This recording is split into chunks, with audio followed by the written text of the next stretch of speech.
විශ්ව අධ්‍යාපන පීඨය ආරම්භ වූයේ ක්‍රිස්තු පූර්ව 3 වෙනි සියවසේදීය. පුරා වසර 800කට ආසන්න කාලයක් මහා ප්‍රඥාන් රාශියක් ලොවට බිහි කළ මේ ශ්‍රේෂ්ඨ විද්‍යාපීඨයේ අවසන් නිරණම අතිශයින්ම ඛේදජනක කතාවකි. ක්‍රිස්තු වර්ෂ 1100 වන විට ඉන්දියාවේ ආධිපත්‍ය මෝගල් වරුන් සතු විය. මෝගල් පාලකයෝ බෞද්ධ සහ හින්දු සංස්කෘතිය මුලින් උපුටා දැමීමේ ප්‍රයත්නයක යෙදුණහ. මේ ප්‍රයත්නයේ ක්‍රූර හස්තය පූජනීය විශ්ව අධ්‍යාපන කේන්ද්‍රය වූ නාලන්දාවටද දිගු විය. ක්‍රිස්තු වර්ෂ 1192 දී මගධ රාජ්‍යයේ බලයට හැගත් මොහොමඩ් බක්තියාර නම් මුස්ලිම් ආක්‍රමණිකයා දුටු සෑම පන්සලක්ම සෑම බෞද්ධ විහාරස්ථානයක්ම විනාශ කළේය. නාලන්දාව ගැනද ඔහුට ආරංචි වී තිබිණි.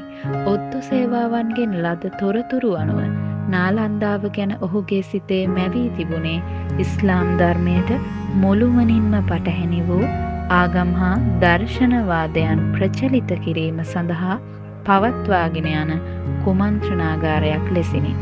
අන්තවාදී ආගම් භක්තිකයෙකු වූ මොහොමඩ් බක්තියාර් 5000ක සේනාවක් සමග පැමිණ නාලන්දා විද්‍යාපීඨය වට කළේය.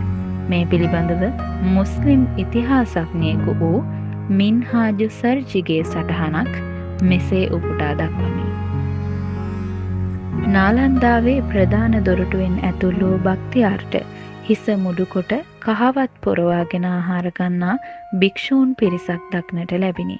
බක්තියාර හා ඔහුගේ සෙන්පතිවරු මෙතන සිදුවන්නේ කුමක්දැයි යන ප්‍රශ්නය නැගූ විට ලද පිළිතුරු ගැන සෑහීමකට පත් නොවූහ. මුළු විද්‍යාපීඨයම ගිනිබත් කිරීමට තීරණය විය.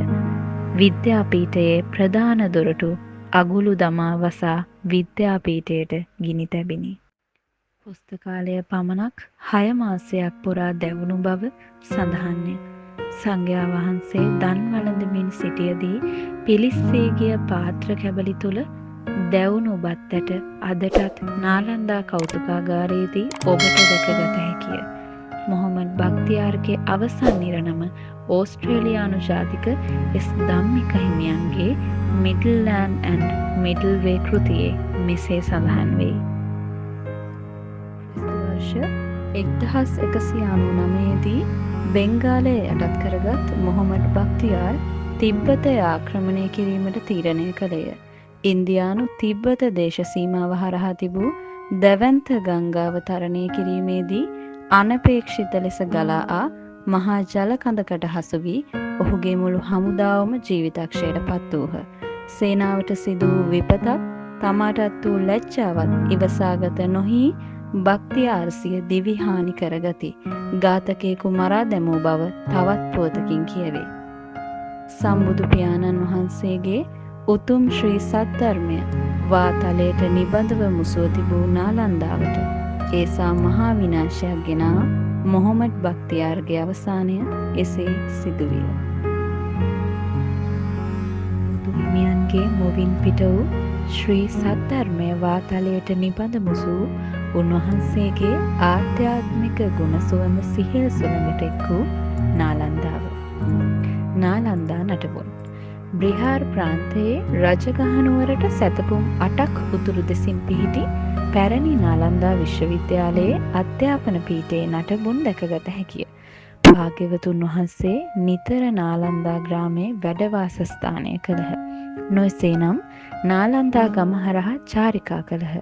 පෙර අප මහා බෝසතාණන් වහන්සේ මෙහි ඉපිද නොකඩවා දන් දුන්නෙහි නා අලංදා හෙවත් නාලංදා වූ බවද ප්‍රමාණය කළ නොහැකි තරමට ශිල්ප ශාස්ත්‍ර දානය කළ බැවින් නාලන්දා නම තැබූ බව ඉතිහාසයේ සඳහන්ය.